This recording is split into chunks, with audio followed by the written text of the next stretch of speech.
Thank you.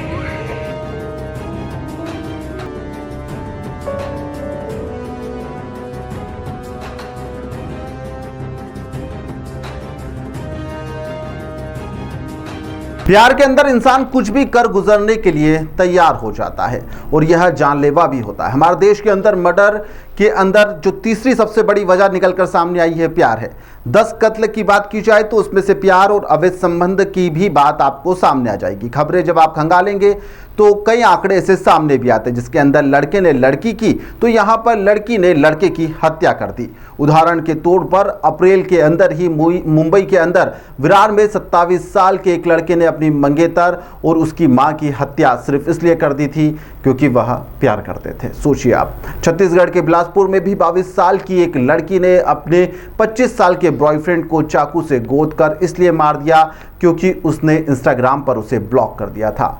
Indore की सोनम रघुवंशी और राजा रघुवंशी का केस इसमें सबसे ऊपर टॉप पर भी बना हुआ, सबसे ज्यादा कर चर्चित केस भी रहा। सोनम रघुवंशी उसमें बाहर भी आ गई है, अपना बयान भी मीडिया के सामने पेश कर रही है, कभी मुस्कुराती हुई भी नजर आती है।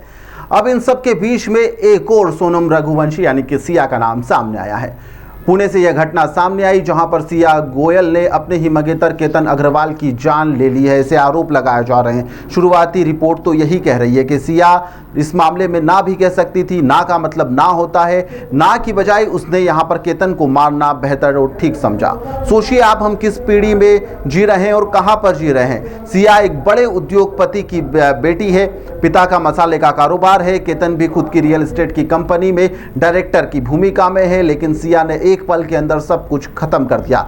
बिना सोचे समझे उसने केतन को मारने का एक फैसला ले लिया। एक बार नहीं 2 बार मारने की कोशिश की गई है। सोचिए आप, जो भी युवक युवती इस खबर को देख रहे हैं वह इसे अपने जहन में डाल लें कि आप घर में इस चीज को ना भी कह सकते हैं। यदि आपके परिवार आपके ऊपर जबरदस्ती कर रहे हैं तो आप उन्हें मना कर दीजिए, लेकिन आपको कोई हक नहीं कि आप किसी के घर का चिराग भी उजाड़ दें।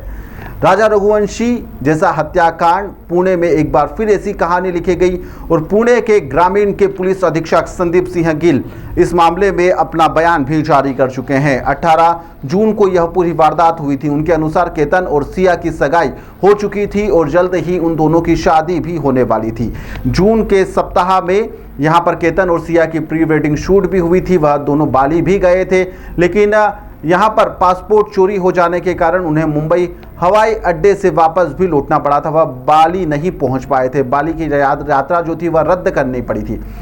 फिर 14 जून को ट्रैकिंग के लिए वह लोहागढ़ गए थे। आरोप है कि सिया ने केतन को जान से मारने की दौरान कोशिश करी, लेकिन वह असफल रही। उसने केतन को धक्का भी दिया था, लेकिन वहां पर पास में एक पेड़ को पकड़ने में वह कामयाब हो गया था। केतन के बच जाने के बाद में सिया ने उससे बहाना बनाया कि उसे एक सांप दिखा था, जिसके चलते उसने उसे धक्का दिया था। सांप से बचाने के लिए उसने उसे धक्का दिया, ऐसी एक कहानी रची गई थी। केतन भी उसकी बातों में आ गया।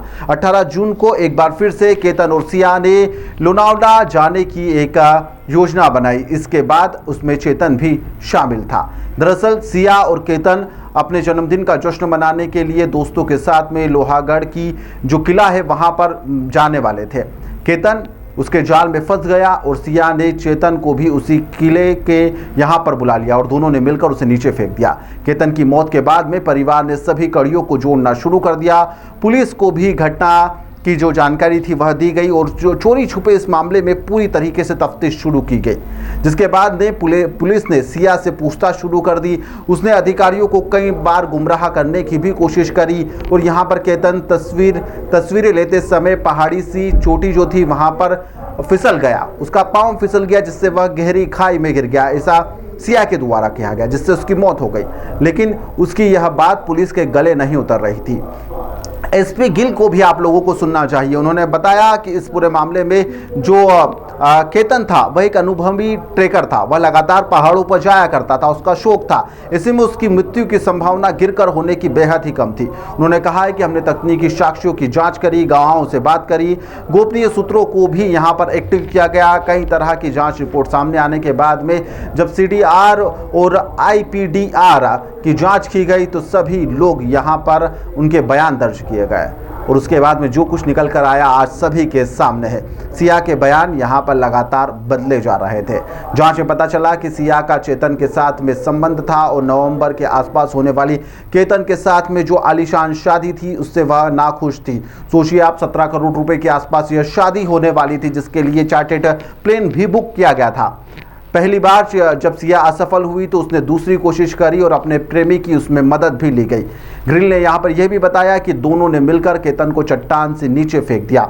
पुणे जिले के में स्थित लोहागढ़ का एक यह पहाड़ी किला है जहाँ पर लोकप्रिय इसे हिल स्टेशन भी कहा जाता है और जिसके चलते लोग बड़ी संख्या में यहाँ पर पहुँचते हैं और जहाँ पर सिया ने अपने होने वाले मंगेतर को मौत के घाट पे उतार दिया।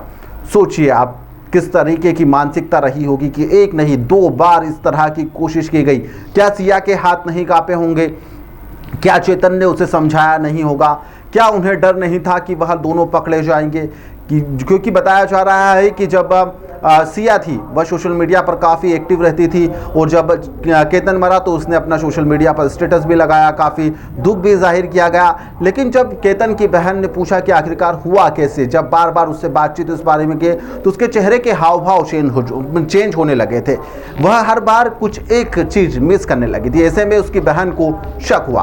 केतन की बहन ने यह बात उसके पापा को बताई और उसके बाद में पुलिस को इसकी जानकारी दी गई। पुलिस ने इस पूरे मामले में इस जांच शुरू कर दी और जैसे जैसे यहाँ पर जांच आगे बढ़ती गई सिया का पर्दाफाश होते गया और सिया का सच आज सभी के सामने है। सोनम रघुवंशी और सिया जैसे और सोनम जैसे कई और महिलाएं और युवतियां इस देश के अंदर मौजूद है जो ना नहीं कह सकती है। सोचिए आप, हम किस पीढ़ी में और किस जगह पर ऐसे जी रहे हैं जहाँ पर ना केवल एक शब्द है ना, वह नहीं कहा जा रहा है कि नहीं हमसे नहीं हो पाएगा, हम कुंवारे रहना ठीक और पसंद करेंगे लेकिन हम शादी नहीं करेंगे।